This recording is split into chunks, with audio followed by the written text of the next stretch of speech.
मूर्ति का निरीक्षण किया है। तो विठल जी का मूर्ति तो काफ़ी अच्छी हालत में है। पिछली बार जो हमने काम किया था 2 साल पहले, तो वो इंटैक्ट है, उसमें कोई प्रॉब्लम नहीं है। पैर के पास में नीचे में थोड़ा सा एक जगह से ऐसा लग रहा है कि कुछ मटेरियल निकल गया, तो उसको दोबारा किया जा सकता है, क्योंकि पैर ऑलरेडी पहले से ही ख़राब थे और उसमें ओरिजिनल मटेरियल नहीं है, तो वो निकलने का चांस हमेशा रहता है, क्योंकि टेम्परेचर और ह्यूमिडिटी वगैरह वेरी होती रहती है। और जहाँ तक रुक्मणी जी की मूर्ति का सवाल है, तो रुक्मणी जी का मूर्ति भी काफ़ी अच्छी हालत में है।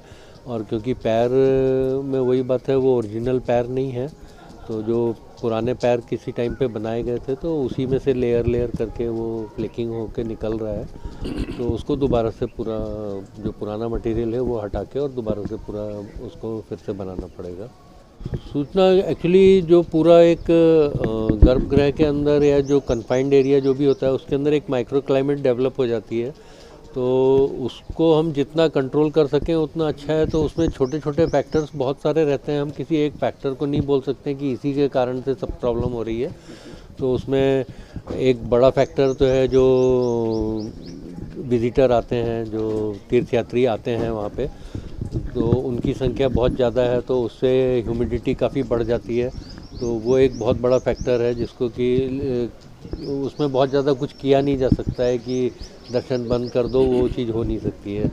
और बाकी दूसरे छोटे छोटे फैक्टर्स हैं, जैसे अब एक वो गर्भगृह में दीवारों पे ग्रेनाइट लगाया हुआ है, उसको हटा देंगे तो थोड़ा फ़र्क पड़ेगा। मतलब बहुत बड़ा फैक्टर वो भी नहीं है कि अकेला उसको हटा देंगे तो सब कुछ अच्छा हो जाएगा, वैसा नहीं बोल सकते, लेकिन उसको हटा देंगे तो अच्छा है।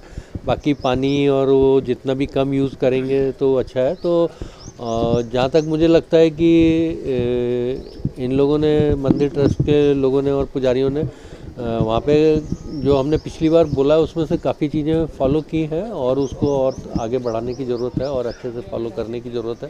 क्योंकि जब मूर्ति का निरीक्षण किया है, उस पर चंदन वगैरह लगा था, तो मुझे ये डर था कि वो काफ़ी गीला होगा, बट वो मूर्ति अंदर से पूरी सूखी हुई निकली है, तो उसमें पानी का इतना ज़्यादा कंटेंट था नहीं।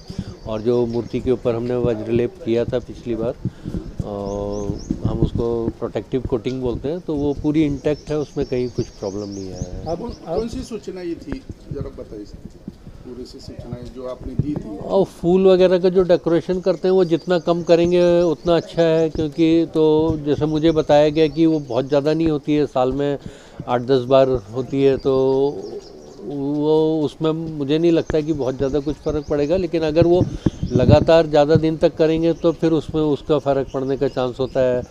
फिर एक ग्रेनाइट वाला चीज़ बताया है, और इसके अलावा तो बहुत सारी ऐसी चीज़ें कि हम वहाँ पे कुछ, क्योंकि बहुत छोटा सा एरिया कन्फाइंड है गर्भगृह, तो उसमें बहुत ज़्यादा कुछ किया नहीं जा सकता है।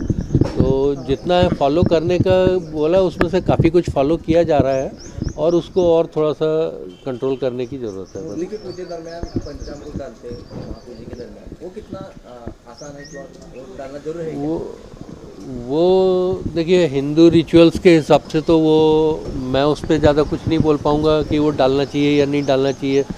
मूर्ति के अगर पत्थर के ख़राब होने की, तो उसको डालने से ख़राबी तो होती है, लेकिन मेरा सजेशन ये है कि उसको कम से कम डालें, और उसके बाद में पानी से, और बल्कि जो ये डिस्टिल्ड वाटर या डीमिनरलाइज्ड वाटर होता है, उससे अगर साफ़ करेंगे तो ज़्यादा अच्छा रहेगा। 2 साल दर्शन बंद था, फिर भी ये लेप निकल गया है। वो लेप निकला कहीं से नहीं है, जो रुक्मणी जी के पैरों के पास से जो वो ओरिजिनल पैर नहीं है, तो वो तो टाइम के साथ में फ्लेकिंग होके जो ओरिजिनल स्टोन भी है वो उसमें भी खराबी आती रहती है। तो वो तो जो ओरिजिनल स्टोन नहीं है, उसमें फ्लेकिंग होना कोई अस्वाभाविक नहीं है, वो एक नेचुरल फिनोमेना है, तो उसमें कुछ कर नहीं सकते हैं। उसका लॉकडाउन और इससे कोई ज़्यादा संबंध नहीं है। के दर्शन लोग देते हैं, हजारों लाखों लोग, उसमें बारे में क्या आप बताएगा मंदिर से? नहीं, उसमें बताया है, लेकिन अभी जो 2 साल पहले हमने उसमें काम किया था, उसके बाद से उसमें विट्ठल के पैरों में भी कुछ फ़र्क नहीं आया है। वो जैसे हम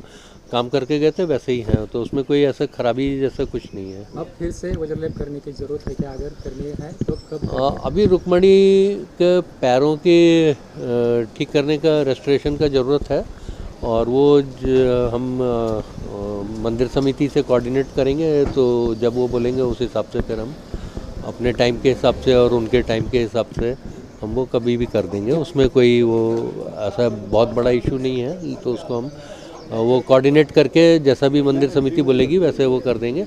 और उसी समय विट्ठल के भी अगर कुछ ज़रूरत है तो वज्रलेप एक बार और कर देंगे। वज्रलेप एक प्रोटेक्टिव कोटिंग होता है, उससे कोई एडिशनल कुछ वो नहीं होता है। आज पहाटे 3:45 वाजता त्यांनी श्री विठ्ठलाची व माता रुक्मिणी या दोन्ही मूर्तीची पाहणी केली। पाहणी करून त्यांनी काही सूचना मंदिर समितीला दिलेल्या आहेत, पण त्याचा जो अहवाल आहे तो अहवाल उद्या संध्याकाळपर्यंत नंतर परवापर्यंत त्याचा अहवाल येईल आणि अहवाल आल्यानंतर मंदिर समिती त्यांच्या अहवालाचं तंतोतंत पालन करेल आणि प्रथमतः दोन्ही मूर्तीचं संवर्धन आणि परिवार देवतेंच्या मूर्तीचं संवर्धन हे मंदिर समितीचं आद्य कर्तव्य आहे।